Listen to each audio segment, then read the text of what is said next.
about you have nothing to do with the relationship at all. It's usually the byproduct of like how they were raised, their own trauma, their own childhood, that they not have yet resolved or even know that it's actually a thing, that they're like subconsciously acting out. And then like when they have these bump heads with their significant other, now like because you're direct present and I see you all the time, now I'm just projecting on you and you projecting on me. And we think this one little issue is the issue, but it's rarely that. Yeah, and I had another, that's another thing I talked to Justin too. In our black community, we don't like to go to therapy. We crazy. No, you're not crazy. That is not. When you feel that you can't interact with your spouse, you cannot. Okay. So I separate both of them so it'll be like, you know, okay. You need a mediator. You need a counselor, some therapy in between y'all. And okay. So what you want? You want to come on the conversation? Yeah. No, go ahead. One thing, like I know how to shoot. Shit ain't too much space. Yeah. I know how to shoot. So that's a lot of times. When I get that camera, I'm gonna be behind the scene. Yeah. So it's like the underlying root, what you're talking about, bringing it to surface so you can fight that demon and bring it and move forward. That's a good point. That's dope. Relationship. Yeah, but that's what. Yeah, that was good. This is one video. So this. And listening. That's hard for people. Yes, It's hard to respond to reply and not to respond to either understand or sympathize. I wish I had the mic hooked up too. And then a lot of times, Yeah, it that'd have been good. The mic. That they are not working on in their own self-healing. Y'all sound like So super. like when it's hard to have those conversations, a lot of people get into relationships. She don't think so. I think it sounds really good. I mean, you don't think it's you weird, should. 'cause I'm literally- You should come in on the conversations. Enjoy it. Come in. We all at the round table. Wait, I mean, you are putting your voice out there. But this is good because it's two women. Yeah. You get what I'm saying? Like it's two women and y'all having a conversation. Yeah. A real conversation. Yeah. It's a volley back and forth, a give and take. Yeah. And y'all both making these points. You get what I'm like? And I had another, that's another thing I talked to Justin too. In our black community, we don't like to go to therapy. We crazy. No, you're not crazy. Don't chop that up. Okay. I know I'm like, yeah, let me get my phone, let me charge my phone. But y'all was sitting up there talking. I said, yeah, they ain't gonna even know. I said, that's, y'all was sitting up there sounding good. I'm like, that's why I started putting the lights up and all this stuff. I'm like, yeah, that sounds good for real. Yeah, so welcome back. I'm here. No, I know you.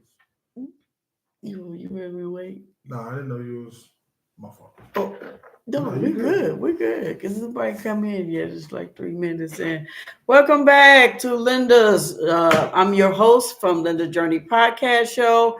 And I'm here to do the second part of the episode. I'm going to, False Media 712 is going to be joining me on this topic that I want to discuss about what would you do or would you intervene with someone in the public area if they was cursing, and would you say anything to this person or would you just ignore it? So I want you to come on in and tune on in, and we're going to talk about what would you in the public cursing in the public area. How far is too far for cursing in the public area? Because I seen one video clip I seen where a gentleman, there was in an airport setting in a public area, and this gentleman, he was talking on his phone. I guess he was talking to his son. I guess profanity was used, and the gentleman felt like he needed to address the man about his cursing. So when he addressed the man, he asked him, hey, you know, I don't like the profanity or the language that you're using. And the gentleman that was doing the profanity was saying, well, all due respect, you need to mind your business. So the other gentleman got got a little offensive. He didn't make any gestures. He didn't have no hand movements or something like that. But he challenged the man to step outside. Now, why in the world would you do something like that and escalate the conversation or whatever he was having? You escalated inviting another man out to fight. That's fighting words. So the other man's like, come on, sure, step outside. So now the wife they was trying to calm the situation down, which they did. I'm glad they did. But the gentleman said, but you invited me to fight. That's fighting words, and you should mind your business. So what do y'all feel about that type of topic or someone cursing in the public area? I'm in public transportation and I have pick up kids, and these are high school kids. And these high school kids, they come on, and I have seniors and I have adults, and they cuss like sailors. So my point as I'm trying to make is, where did they pick it up from? Come on. What is your opinion? My opinion is I don't think we live in a society where you can run into a phone booth and change your clothes and run back out and save the day. You're going to get your ass shot, stabbed, or spit on, or probably all three. I think there is, if you're in a space where you are mental, I think there is protocol and I think there is ethic. And I think you should always have in the forefront of your head when you are engaging in situations like that is I need to make it home. No matter what, like that is correct. I need to be able to go home. That is correct. So if you could call the police, and do things like that. And it's unfortunate because we should be able to step in and intervene, but people are really struggling with a lot of mental illness, and you might not come back from situations like that. Yeah. And it's just sad because I want to say if you see a woman getting abused in the street, you should help them. I'm a mom. I have a daughter. Yeah. I'm a woman myself. Yeah. So it's really one of those things. Is a double-edged sword. Yeah. It's like it's hard. If I see something I don't like, do I say something? Right. It's very hard to sit back and watch a woman get beat, and you can sit there and you have men around and you can sit there.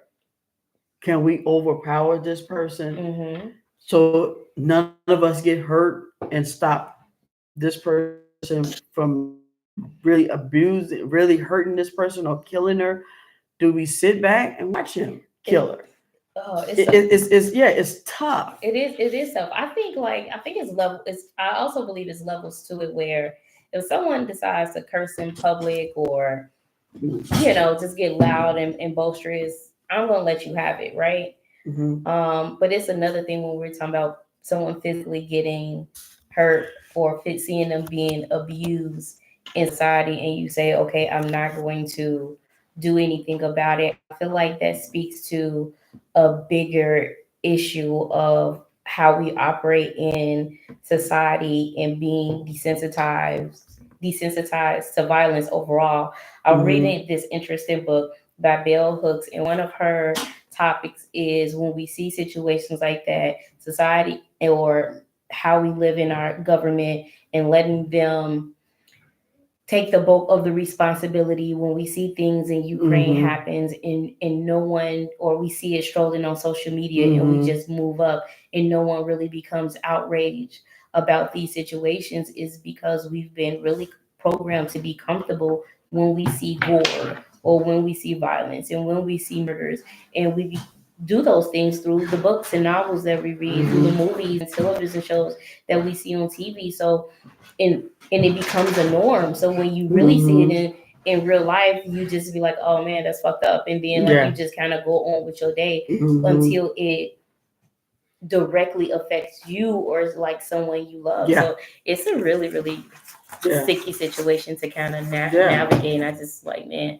that's really personal preference for real. Yeah. Because my thing is gonna be like, I'm gonna teach my daughters to have to defend themselves. Like my women in my family taught me how to defend myself and like just really mind your business and make it home. Yeah. And that's really messed up to say. Yeah, it is. To even be able to think that way, but it's also messed up the world, in the outside that we living in, world that we live in, that we are customized to think that way. Yeah. Because you can't go in a phone booth and take off your work clothes and put on a cape. Yeah. Because it's like you can actually sit and watch somebody their last breath. And not be affected. And not what you have this thought like, I did something to help this person. Now I'm thinking about this person's family. Yeah. I couldn't help, or I could have, or we could have got like everybody that was around could have held this person down. I mean, it works in multiples, I think. If we have a group, instead of you as a person trying to do it by yourself, if you have men and women that can stop someone's life being cut short. Yeah, then obviously, yes. Yeah. Then I feel like, definitely make an effort. Yeah. I feel like but it's like power in many helping each other. Yeah, but to like be powerless and sit and watch and you just only you, and you have to sit and watch this person lose their life because I didn't intervene, or nobody wants to intervene, and everybody turned the other cheek. Yeah, that's tough. Yeah, it's a tough topic, but cursing in the public area. Do what you want. She said, do what you want. I might drop a couple of bombs if I'm pissed off about something. I ain't gonna even hold you. You might get a couple of B's out of me.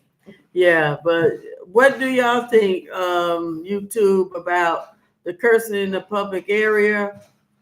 How would you handle the situation? Would you address someone in the public area about cursing? Come on in and tune in. Come in and give me your feedback on what you think of my topic for today, the cursing. We're going to come back. I'm going to wait and see if I get someone, but I want to ask one more. I want to do one more thing. When did you fall in love with hip hop? Actually, I fell in love with gospel music first. Okay, well, ain't no wrong with that. Let's go. What? Hip hop came in my more rebellious years, I should say. Mm-hmm.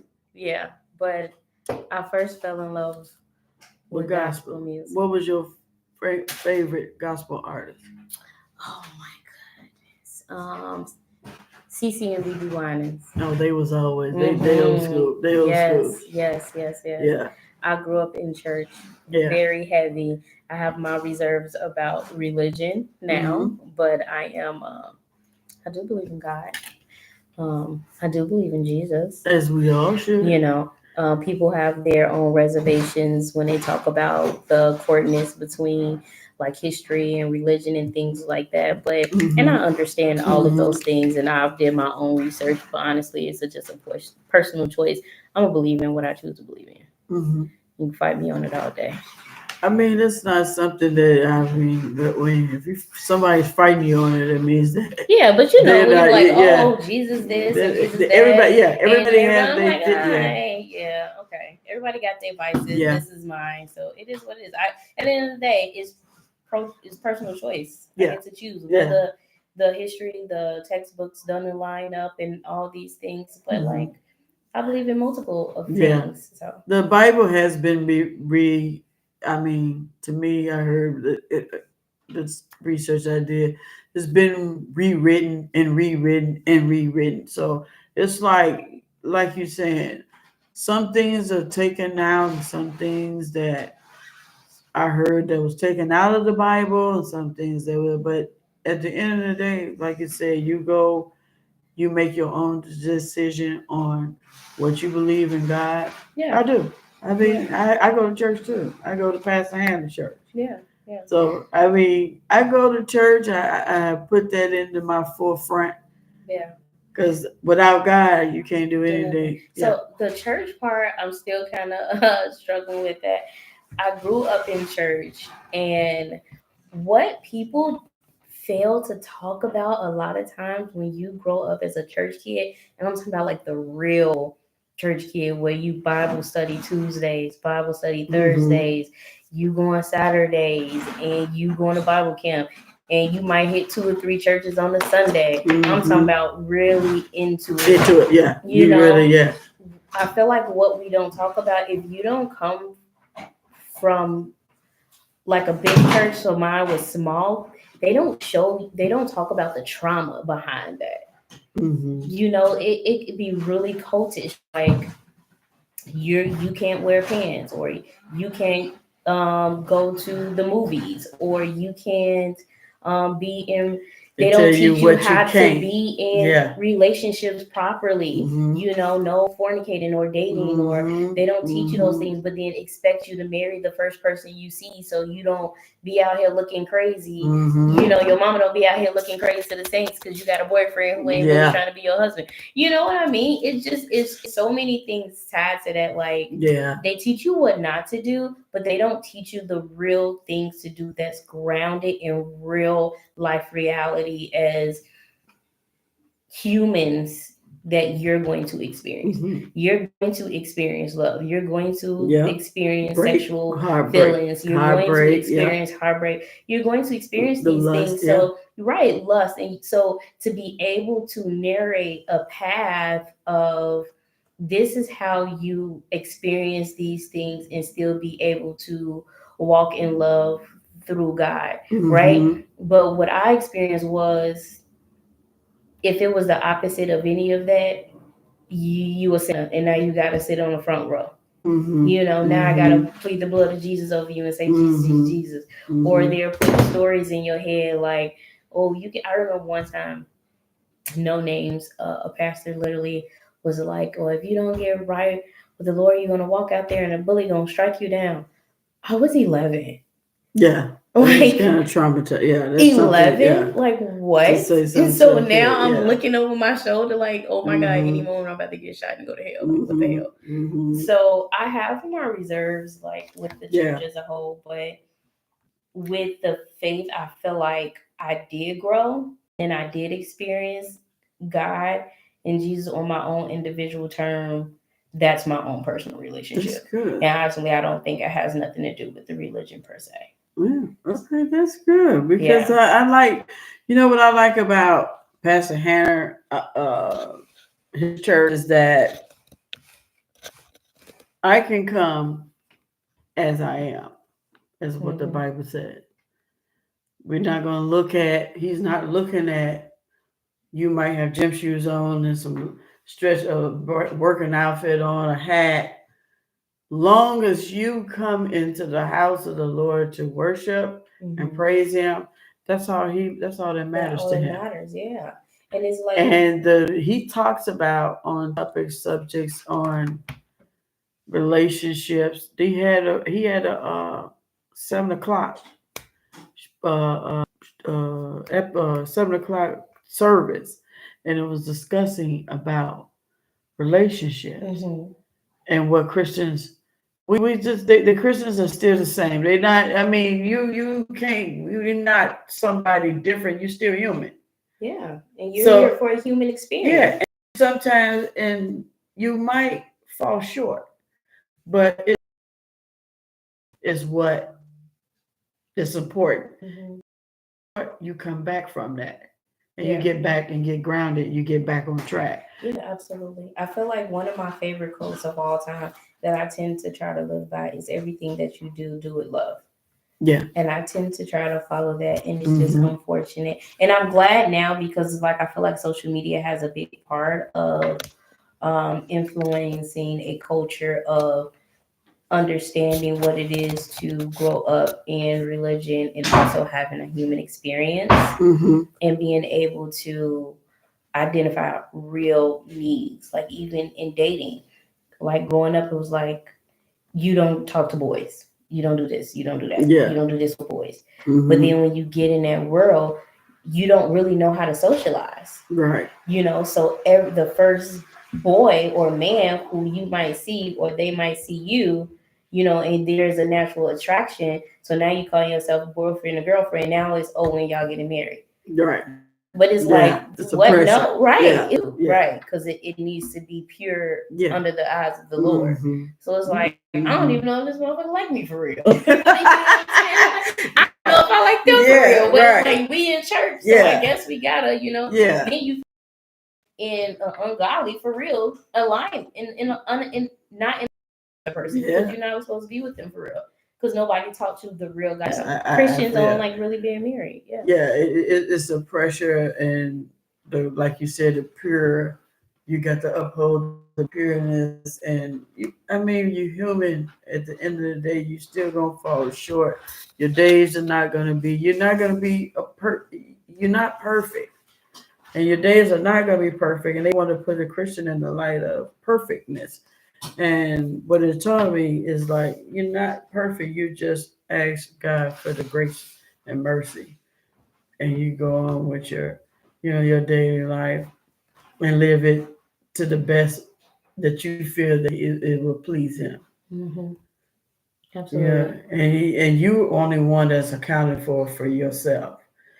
He ain't worried about nobody else. You are the ones that you got to account for your sins and what you're doing. So when it's time to judgment day come, you're gonna be the one that's standing there, not no one else. Yeah. So you have to be the one that's gonna be accounted for doing right by people. And you have a good heart, and you do things in the right way. I believe that you've been a godly person. Yeah, when you leave well. Yeah. So what you think, False 12 Media 712 about this cursing? We're gonna turn it around on you now. We had a nice little conversation. And wait a minute, from the viewers, what is your name? Hi, my name is Mo. That's Mo. Me and Mo had a nice little conversation going on. And it was a very good topic as well. Because someone asked me that. Can you talk about God? No problem. I ain't sure. I ain't afraid of that. I can talk about that all day. I'm not afraid of that. That's on my podcast. Yeah, that can be on my podcast. No one's afraid of that because if anything, you can do all things through Christ and God. Yeah. That's what everything is around here about. God is the only thing. Hey, and who we have here in the house? Khalid. How you doing, Khalid? Good. So what you feel about the cursing in public areas? Well, for people in a public space that's using profanity, so I'm a barber, so we get this all the time. So you gotta basically understand what's Okay, yeah, that way. So I'm a barber, so we run into this all the time, and it's more so, people got free on these phones, so it's a right and a wrong with both of them because you don't know what this guy is talking about on his phone. You don't know if somebody triggered him. You don't know anything. So it's a easy way to address the situation.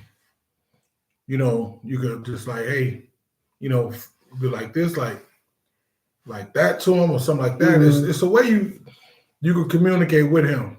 Yeah. But you don't know if he got triggered on the phone Yeah. and just this is how he expresses himself. Mm-hmm. You don't know if there is a mental issue there. Yeah. You don't know anything. Yeah. But if he in a public space, in what capacity are we talking about? So is he like in the airport? Is he like in the school? Is he like in a barbershop? Because if you're in a barbershop, we're just gonna suggest that you go outside with like out and point outside, like yo, go outside. It's the way to do it. Yeah. But you got people that's on their phone and they deliberately just do it. This stuff. This is how they talk on the phone. Right. When they on the phone and they that mother. That's different. Yeah. So I don't know in what capacity are they doing this. You know what I mean? So, so this particular instance, it happened in the airport. So in the airport, he might have got triggered. He might just be ignorant. Just that mother. Depending on what he talking about too, because a lot of times, man, it's just I'm gonna tell you this much. I believe the world society has dumbed down respect. There's no more respect. Mm-hmm. There's no more respect. True. There's no more etiquette. See, there's nothing that says, oh, look, there go an older person. There go a parent. Right. There go somebody, grandmother or grandfather. Let me chill out. Right. There's none of that. So we let it go by. Mm-hmm. Mm-hmm. And a lot of times, I heard y'all talking earlier. If something happened, there's no one that's gonna address the situation. What they're gonna do, they're gonna pull out their phones. Yeah. And they're gonna record. Exactly. You're gonna record the incident. You're not gonna say, hey, look, there goes somebody that really need help. Yes. You're gonna pull out your phone. Mm-hmm. You can pull out your phone and start recording. Recording. Yeah. That's the issue. Big time. Yeah, it is. It's a very big issue. Instead of just what you're gonna do something about it, or pulling your phone out is not the answer to solving when you might record somebody's last day, or took their last breath, or something traumatic happened to that person. That person lost their life. Right. That's what you want to record? Yeah. That's not what you want to record. You want to make sure they're good. And I deal in public safety. In my night job, I deal in public safety. I'm with a security company at night. So, and I work outside. So I deal with people who got issues. And guess what? The people that you're helping have issues. Mm-hmm. The people that you deal with have issues. So it's like this whole thing where, oh, don't touch me. They get to cussing you out. And you trying to help. Yeah. So, I'm only trying to help. Yeah. Don't record me. Yeah. I'm not recording you. This is not going on World Star. There's nothing. I'm so anti-record incident. It don't make no sense. Mm-hmm. And I'm so anti talking crazy on the phone in public. Get you some headphones. Yeah. And I know a lot of us do this. Yes. A lot of us come in playing our personal stuff on our phones. Not talking about anybody, but this is what goes on in the barbershop. And we as barbers, this is something that we don't like. You know what I mean? So it's like, yo, could you put your headphones on? We could be talking about something. All you hear is Sexy Red or something. Yeah. Yeah, you do. I mean, they do. They play a lot of profanity music and calling women bitches and whores, and you have, like you said, you have the grannies around, and this is how you conduct and talk in public around adults and seniors and kids. Right. I mean, it's frequently done on the transportation service. I mean, I can imagine. it's like they want you to make that the norm. Right. That's the norm. This is where we do it today. Well, today, anything that's out of order is the norm. I just learned that a stop sign is now blue. Yeah. And I'm joking. I'm just saying, like, No, but I mean, they do look at To- it as that. to not deal with somebody's sensitive issues, they just gonna agree with it. Yeah, the stop sign is now blue. Mm-hmm. As we all know, the whole What do you world think knows that it's red. the lack of accountability comes from in that sense? Just people. Because when people do say something, they tend to be villainized. Mm-hmm. Mm-hmm. So if you have people who do have the etiquette and do try to recorrect people, Mhm. even young kids, Mhm. like working in the school system, I see it all the time. Kids cursing, teenagers cursing, you be this, be that. And like when we were kids, we all cursed when we were with our group, but it was a etiquette of it, right? Right. So when you walk down the street or you see an elderly person or you see adults around, you be quiet. You don't say anything. But there's no regard to that, right? Mm-hmm. There's no correction, because then when it's brought up with the parent, then the parent say the first thing, instead of saying, well, you shouldn't been cursing the X, Y, and Z, they want to say, well, what happened?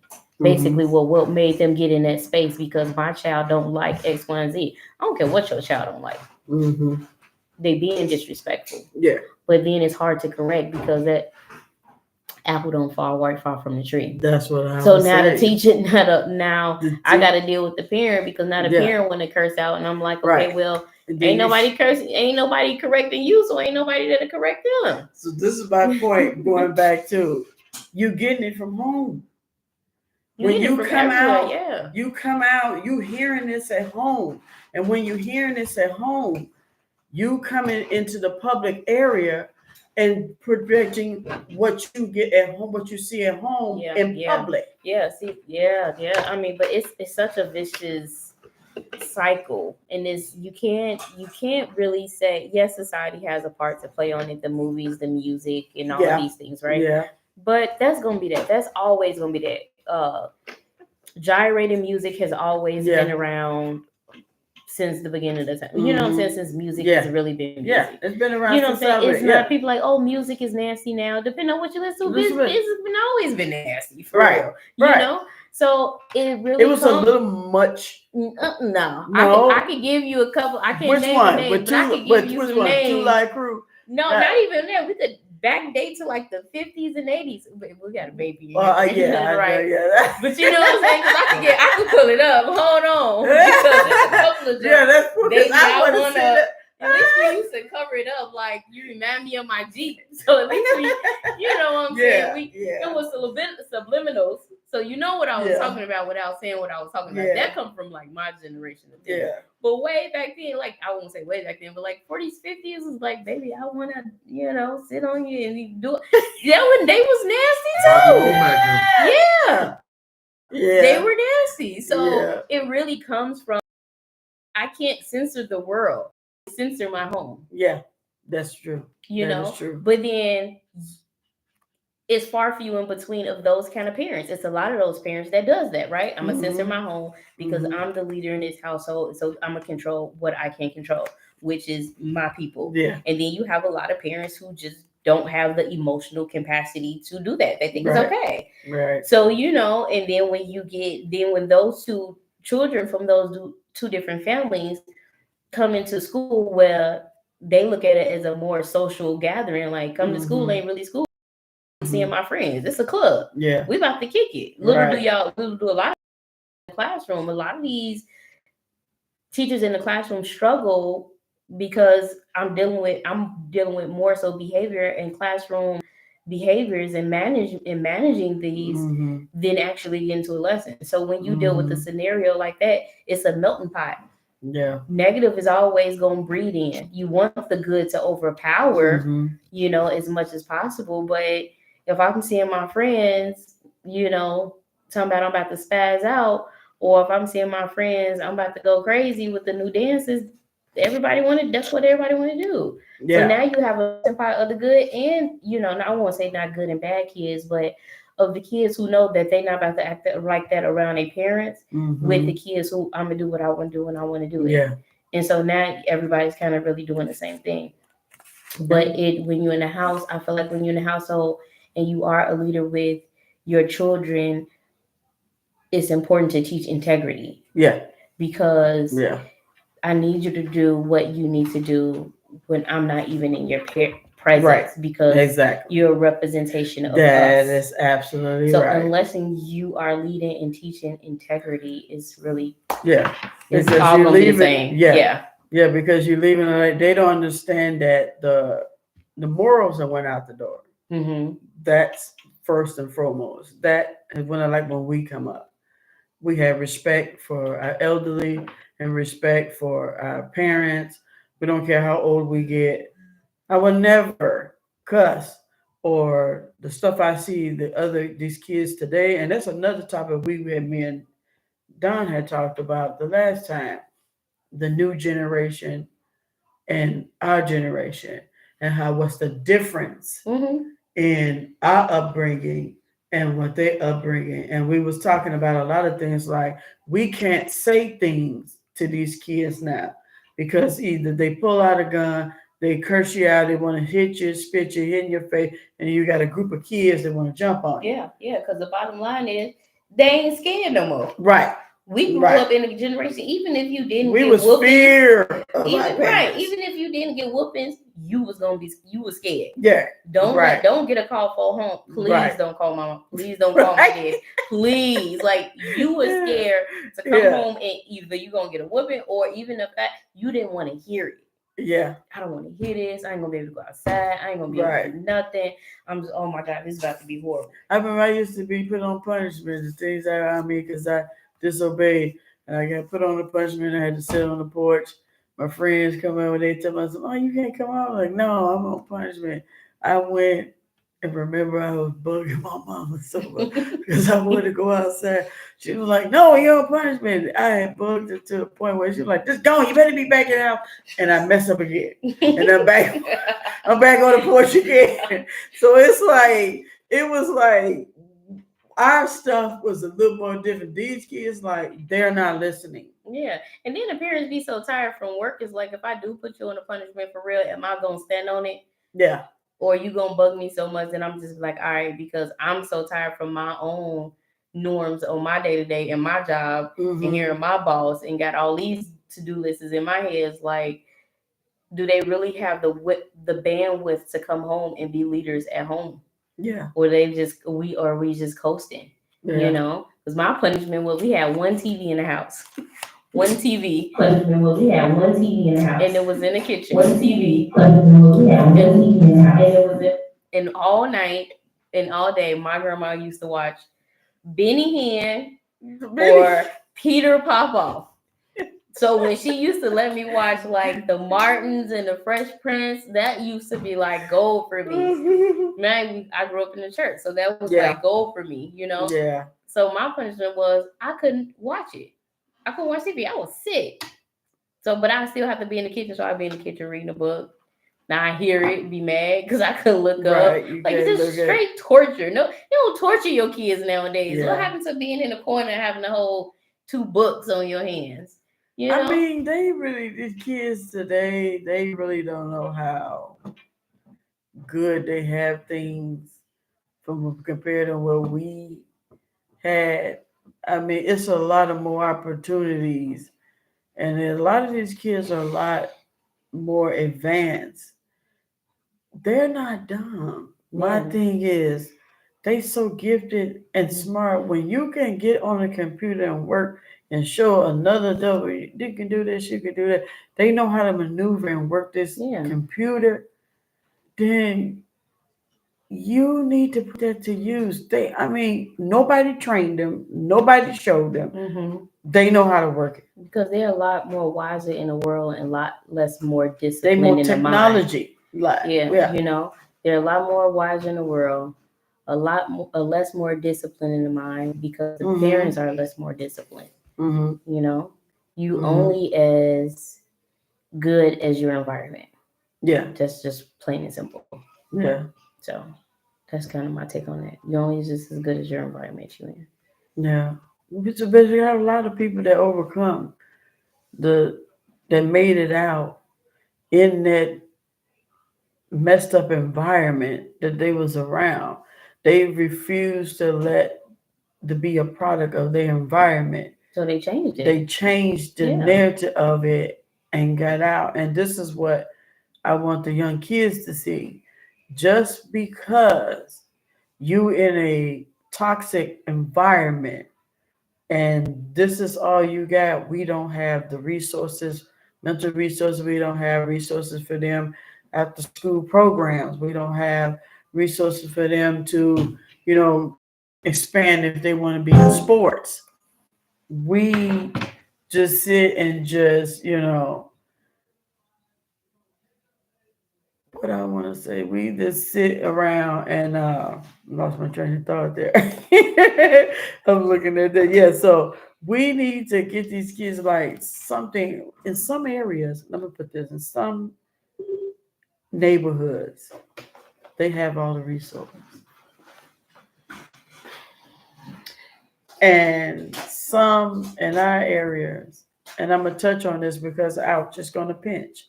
And I'm gonna make things uncomfortable. In our Black community, we lack things that other kids in different areas have, and which I seen firsthand.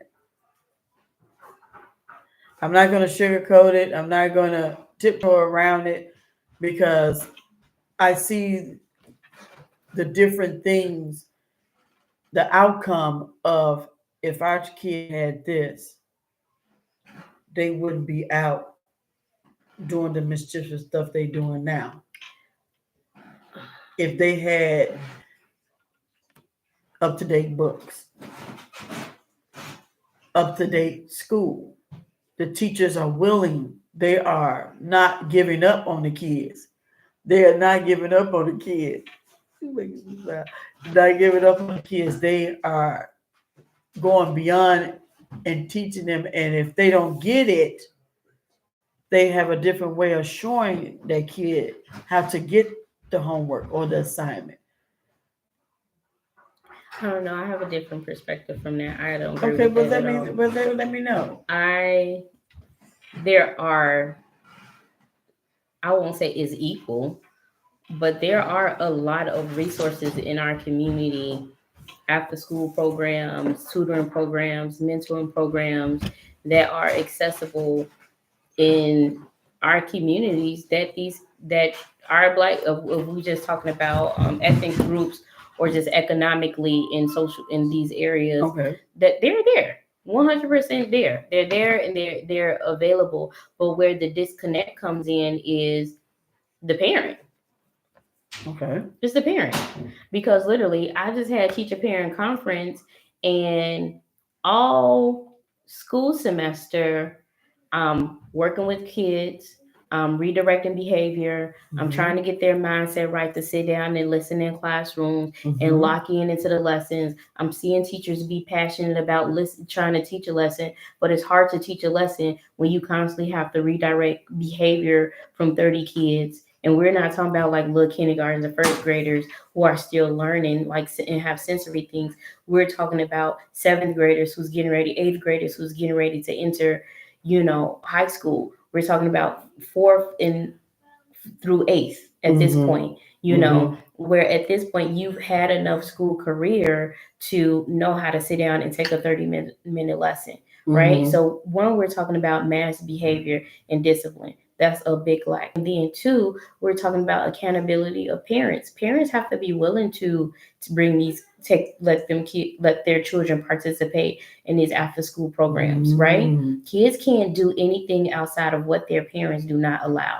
Okay. This is the environment that the kids are in, and what they're suffering through is through the hands of what the environment, directly to the environment that the parents create, right? So I've even experienced where the kid got a D, because CPS now, you can't grade no lower than a 55.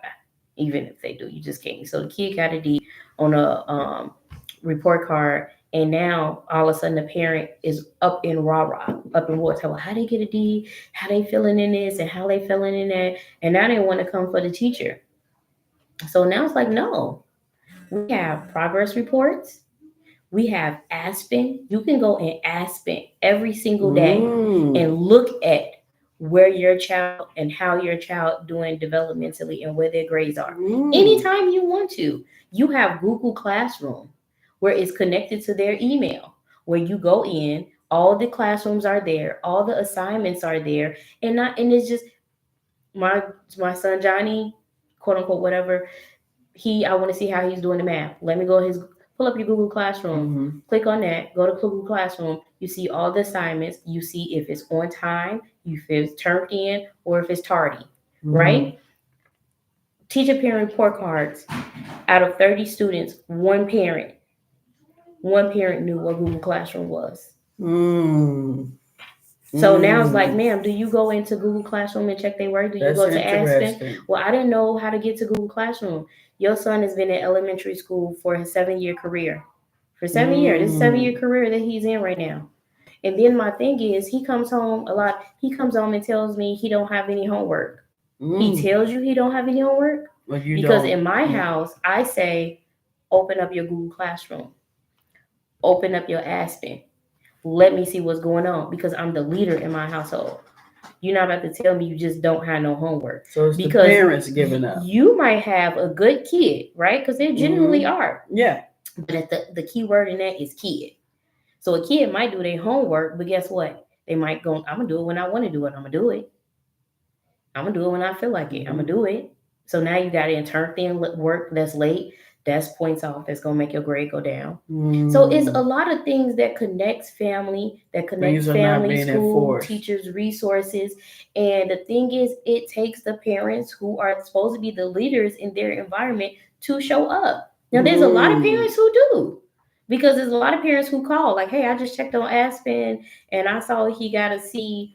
And what do we need to be doing? Well, I want you to go to their Google Classroom because he turned in 2 assignments. And a lot of teachers at this stage are willing to work. Okay, he wants his grade to go up. Okay, well, I'm gonna send him 2 more assignments. I'm gonna send him some makeup work. But you have to show the teacher an effort. It has to be a collective effort from the parent, from the student, to say, hey, we're working together because we want him to have the best elementary school and prepare him for school as possible. The resources are there. Are you going to take advantage of it? Okay. And that's what that's what we're not seeing. The parents are not involved. Yeah. And the children progressing in their education. Yeah. The lack of that. Okay. And then we're not even like really. Because that's the first thing. Yeah. That's the first thing. Holler. Oh, we don't have this resource, and we don't have this resource. But now, for the first hand, now, you hear. Yeah, the resources are there. The resources are there. It's just that the parents are not engaging or checking up on their kid.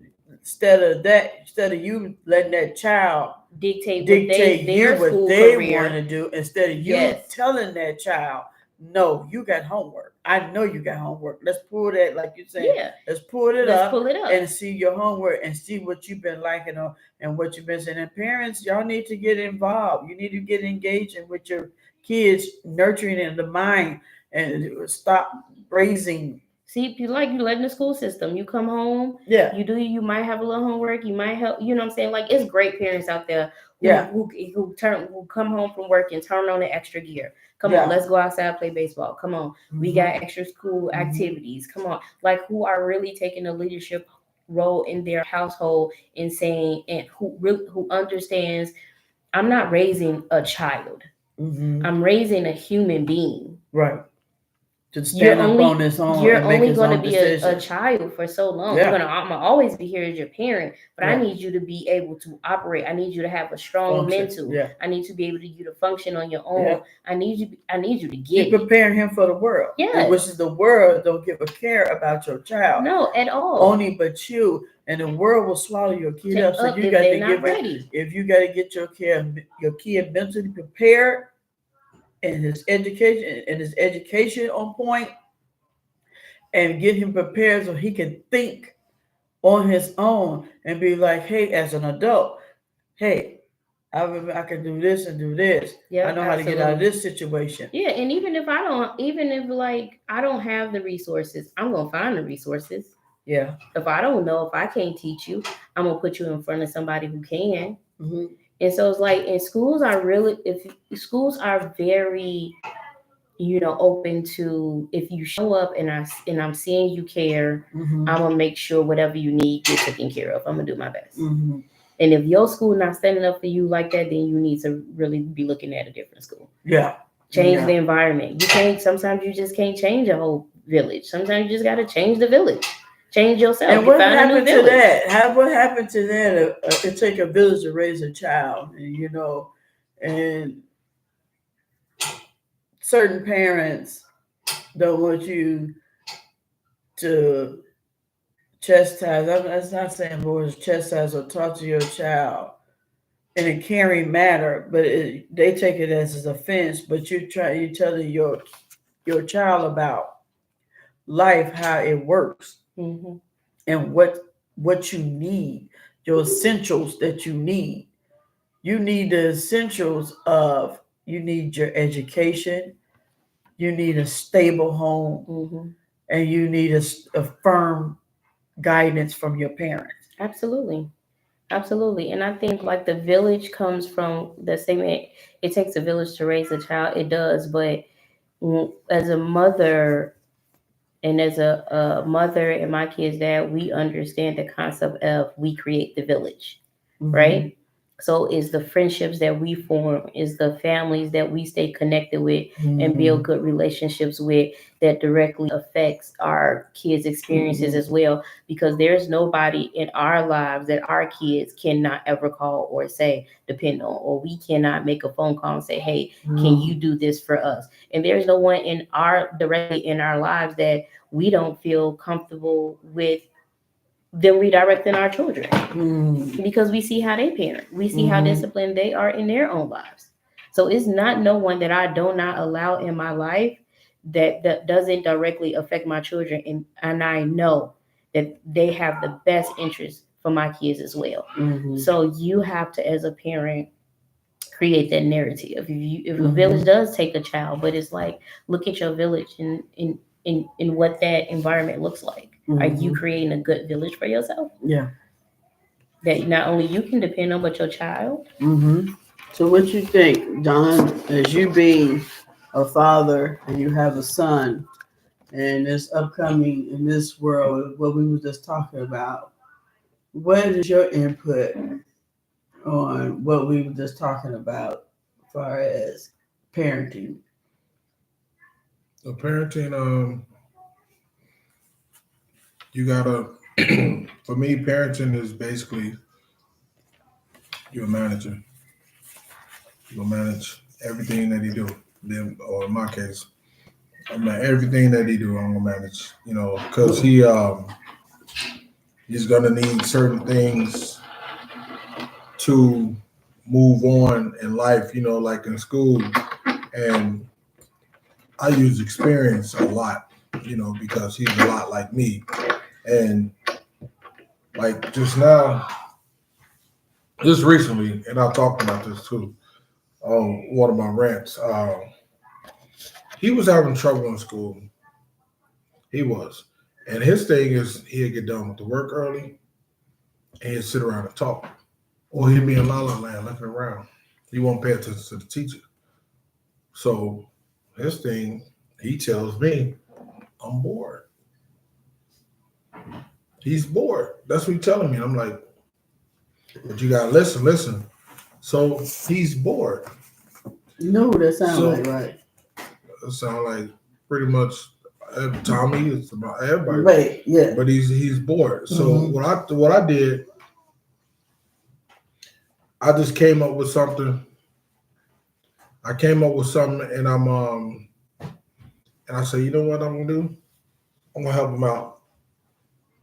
So what I started doing, I started doing the homework with him. Like I've been doing the homework with him. He a genius in that. But when we read, I'm reading the story with them, and then we going through the story, and I'm making it funny and stuff like that. Something that'll keep his interest. So how I'm doing it, if Joshua and his parents go out of town every summer or something like that.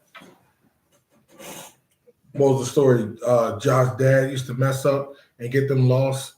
Remember that story? Mm-hmm. And the mother had to told him to use the map, and he didn't use the map. Oh yeah, I saw that story. Yeah, so it's that. So we go through And it. then he got her stressed because he didn't listen, and he was about to smack him for doing that.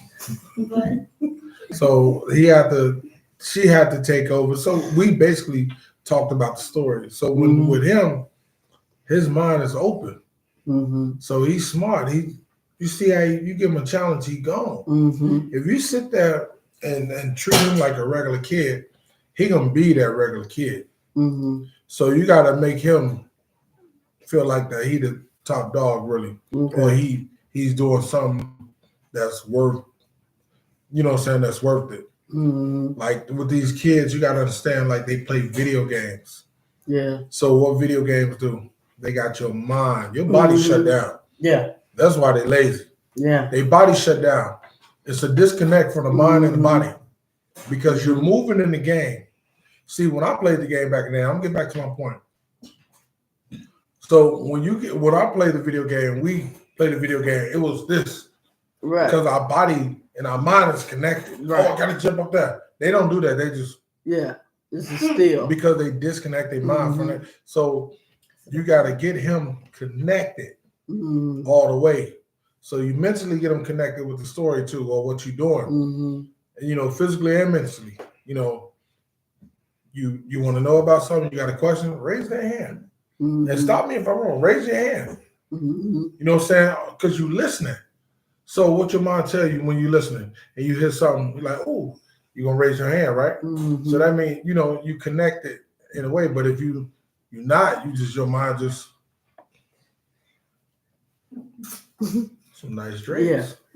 Yeah. You go. Yeah. So it's, man, you gotta bring them kids, you gotta bring them together. Even if you get them and you tell them, you know, in the morning, wake up, man, we do the exercise in the morning. Shake it You know, out. just stretch it out. We do all that stuff. We get Yeah. our mind and our body connected together as one. Yeah. But today, I mean, I don't know. Do y'all exercise in the morning? No, they just come in there, boom. They got Fortnite minds. Boom. This, my brain is going like this. Yeah. Just like this. Fortnite. Oh, I gotta get that gun. 15 kills. 2 minutes. 15 kills. Now, add that math up. Yeah. You like, shit. I mean, I don't know. But parenting, man, is more than just being an adult and telling a kid something to do. Yeah. You have to be, you gotta engage, you gotta be. You got to be the enforcer. I got a different parenting style. I got a combo, you know, Yeah. because if you check out our last podcast, Yeah. my mother parenting style was straight different. Yeah. It was different, you know what I mean? But Yeah. and I'm not gonna do that with him because that don't solve nothing really. Yeah. It really don't solve nothing. Like, Yeah. You can kind of more like educate them in an educated way and discipline them in a way to get them to do what they supposed to be doing. right. As far as, you know, I mean, no pun intended, you know, how parents raised, we came out pretty good. I mean, regardless of circumstances, we got what was it? We got that. Yeah. I mean, but we still came out. Okay, we came out all right. Not these kids here, you whoop them, they want to hit you back. You know what I mean? they want to, now they ready. We're going to take out the parents. I mean, what? Now you on World Star. Right, you don't want Today's to. parents, they going at it with you. Yeah. Some of the, we have some of these parents are not mentally ready to raise a child. Maintaining a child isn't the same as raising a child. That's from Michael Reeves. Yeah. Some of these parents are not mentally ready to raise a child. It's a lot of work. It is a lot of work. And they can, they think it just because, okay, I had a child, I'm grown, I'm this and that. It comes a lot more with having a child, raising a child. You got doctor's appointment, the baby gets sick, you got to get ready for college, you got to get ready for high school. It's a lot of financial things to go along with that. And it's a lot of trying to keep your kid on the right path and keep him out of the wrong hands. And teaching your kids. If you raise your kids right, your kid will use his judgment, but use what you taught him out there and make a good judgment. No, I'm not going to do that. That's not for me. Yeah. But my parents instilled in me, this is not, and think of the consequences. If I do engage into this and I do this, what is my outcome going to be like? And that comes with parenting. Your parenting, if you raise your kids with all you got and tell them and show them this way and this, your kid will go out there and make the right choices. Do you think or do you disagree?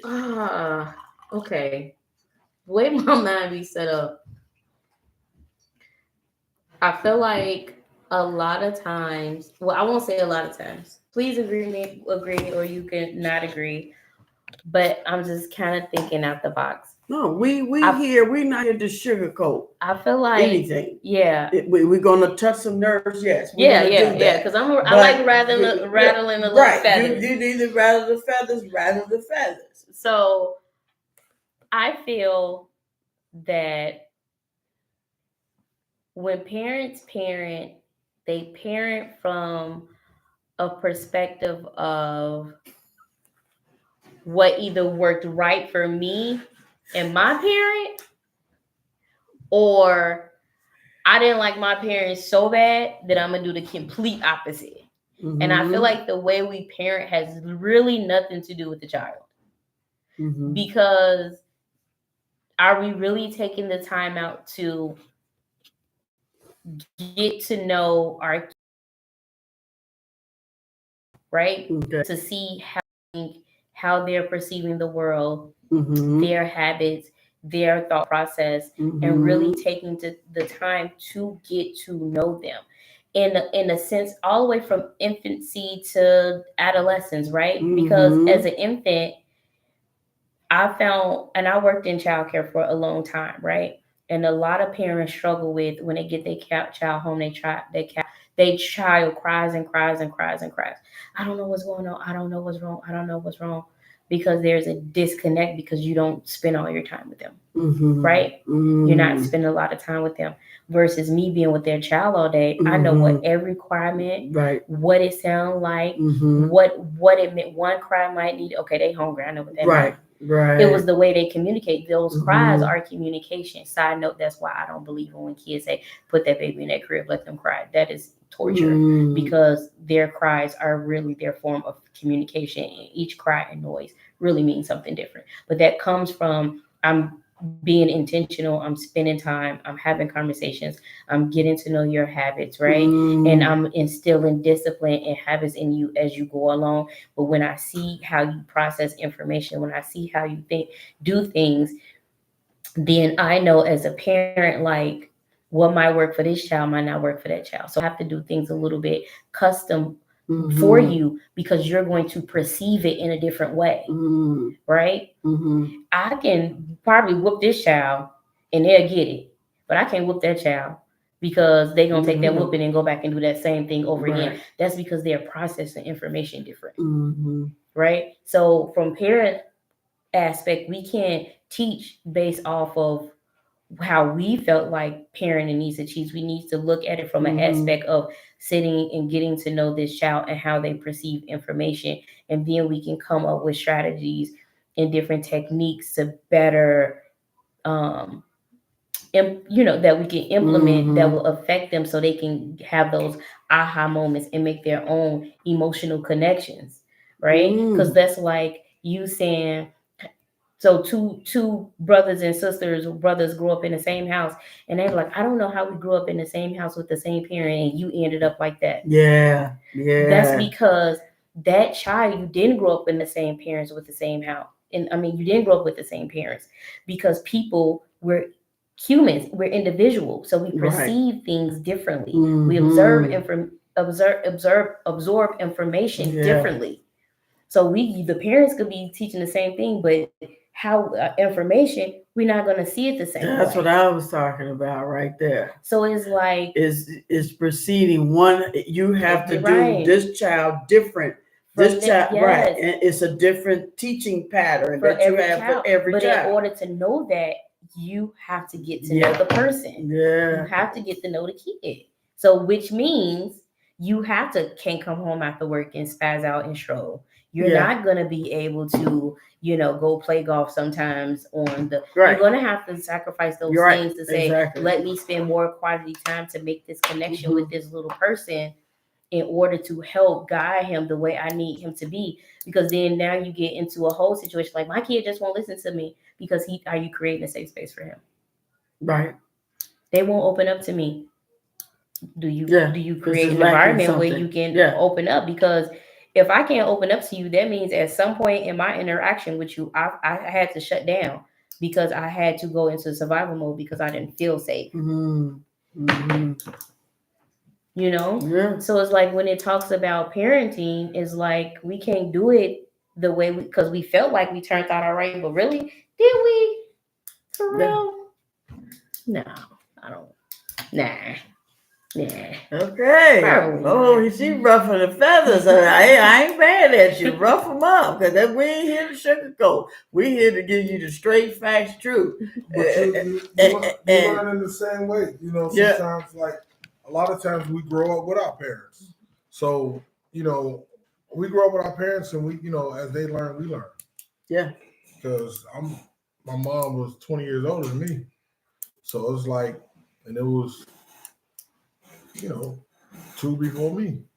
But she's learning. Yeah. I understand. I understood early what she was going through. Yeah. I understood early.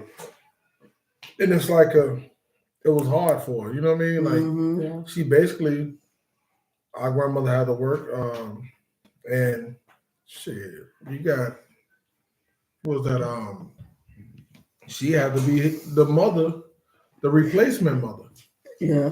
So she was put in the same situation that my grandmother was put in when it came to raising, being with her siblings, her younger siblings.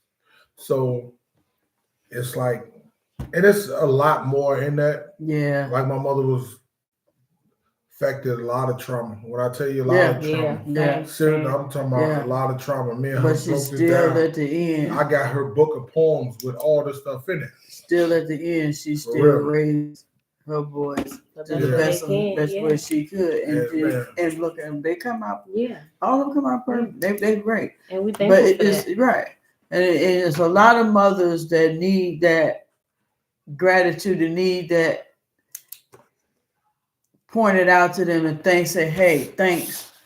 Even though you went through the traumas and stuff that you went through, you still hold up as a parent. Yeah. And did your place and did your best and raised your kids for where you was at. Despite of what you was going through. Absolutely. And that should be thanks to all the mothers out there that are going through something. And they still, at the end of the day, they are standing on their kids' health, well-being, and raising them, instilling morals, and still instilling morals and values in the kids, even though they fighting their own self. They fight stuff every day.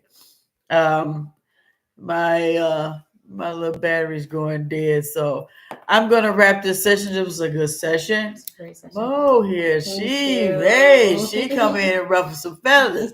I would have her. She need to come in us at the 3 to round table with False Media. Go check out False Media 712, YouTube and Instagram. Subscribe, like, and share.